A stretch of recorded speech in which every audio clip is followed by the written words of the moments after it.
Magandang araw sa inyong lahat mga kamatsas. Nakakasigaw-sigaw na ako. Ngayon po ay ating i-analyze ang naging laro ni Wesley So kontra sa bagong World Rapid Champion, ang 18-year-old Russian Volodar Murzin. Aba, matatag na ba itong batang ito? Kaya na ba niya ang makunat at positional and strategic play ni Wesley? Yan po ang pag-aaralan natin. So ongoing pa po ngayon ang World Blitz at ito ay round number 5, pag-aralan natin. White dito si Wesley at kung mapapansin nyo po na iba na yung mga ratings kasi FIDE Blitz rating ang gamit ngayon. Nag-D4 si Wesley, Knight F6 si Murzin, C4, C6, Knight C3, pinasok ang slab defense, exchange variation. Naku, panablayan pero nandyan ang power ni Wesley. Nandyan ang strength niya sa mga ganyang exchange equal openings eh.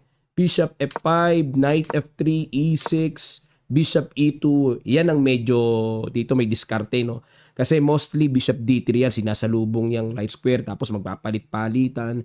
Pero this time Bishop E2, Bishop E7 at nag-castling, Knight A4, ayan, para i-control ang B6, C5, pero pupunta talaga yung Knight dyan sa C5, yun ang plano niyan.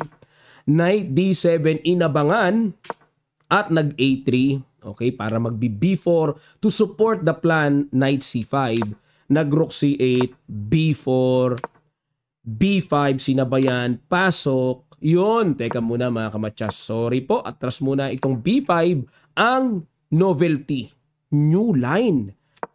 Dito kasi ang old line or old moves are A5 at Rook E8. Ayan. Pero dito nag-B5. Talagang binigay ng buong-buo ang C5. Yun nga lang kinapture. So yan lang ang medyo alanganin. Dapat daw po is Knight B6. Ipa-capture talaga ang pawn sa A6. Tapos papasok Knight C4 para atakihin yon.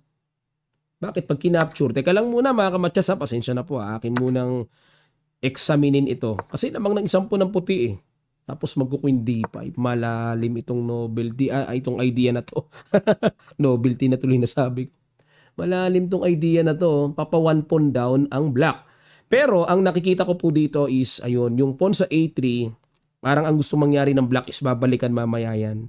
Malalim ano? Pero yan ang accurate na nakikita ng computer. Pero balik tayo sa Knight takes C5, D takes C5, Queen D7. Ayun, na bad move si Volodar. Okay, time control po is 3 minutes plus 2 seconds increment. Kaya dapat mabilis ang pacing eh. So dito po dapat daw is Bishop F6 ang tira, hindi Queen D7.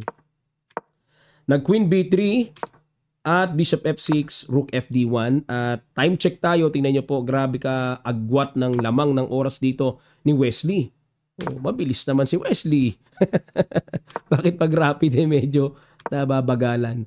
Okay, Bishop G5 in exchange at H6, balik. Bishop G6, Knight D4 exchange. Nandyan talaga power ni Wesley sa mga exchange eh. A4 para basagin na po ang solid structure sa queen side. Ayan, so meron ng kahinaan. Yun po ang purpose para magkaroon ng kahinaan sa queen side.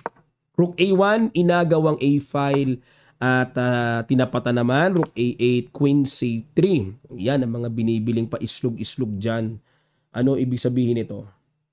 Maaring ganon. Okay, tingnan natin. Bishop E4, okay.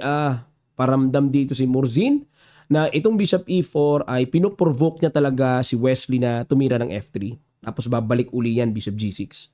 Pag nag-F3 kasi, hihina na yung E3. Mabubutas ang bahagya yung dark squares.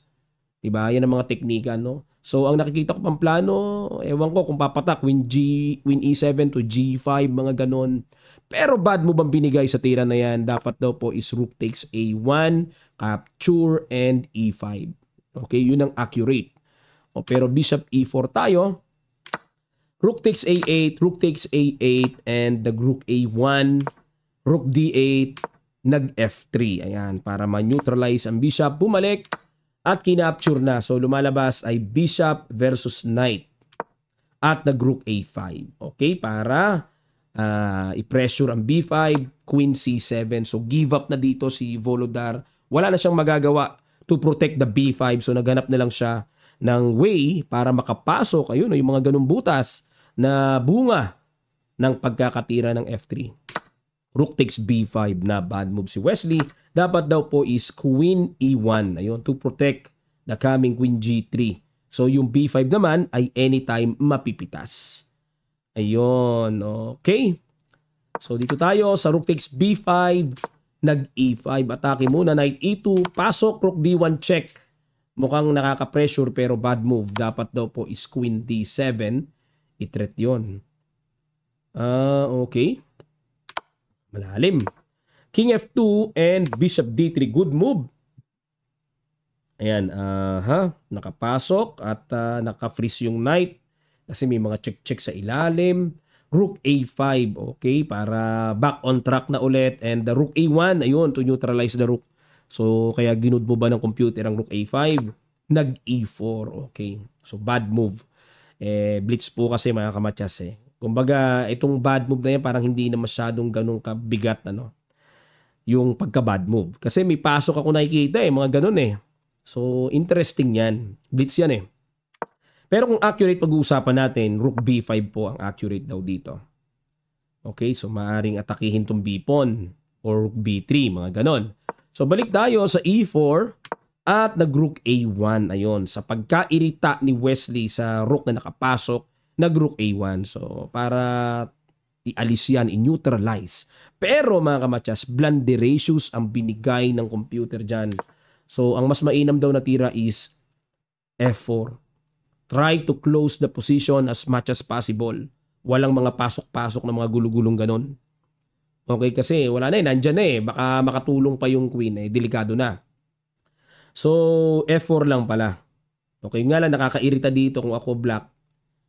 Kung ako puti, baka matirahan ng Queen E7, mga ganun. Nakakairita rin no? O, ayan, balik tayo. So, Rook A1, Bishop takes E2, King takes E2, and nag-Rook D3. Okay. Na-miss na yung tira. Super blunderatious move pa. Grabe ginawa ni Mursin dito. Kung sa bagay, 9 seconds na lang po siya, 34 seconds kay Wesley. Dapat daw po is Rook takes A1. Walang katalo-talo, equal lang pala. Capture dito. Pag kinapture kasi may panggulong pasok. So force to take with the king. Tapos Queen B7, checking F2. Tapos kakapturein yung pawn. Tapos Queen A8 check din ganon. Check, check, check, no? So etc. etc. Pero equal, timplado.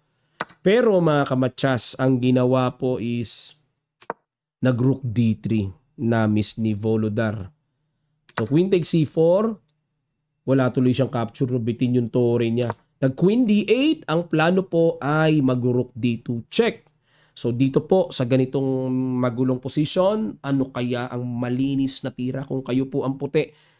Ipag-guess ko sa inyo. Sa ilang sandali lang, tutuloy kaagad natin. Start.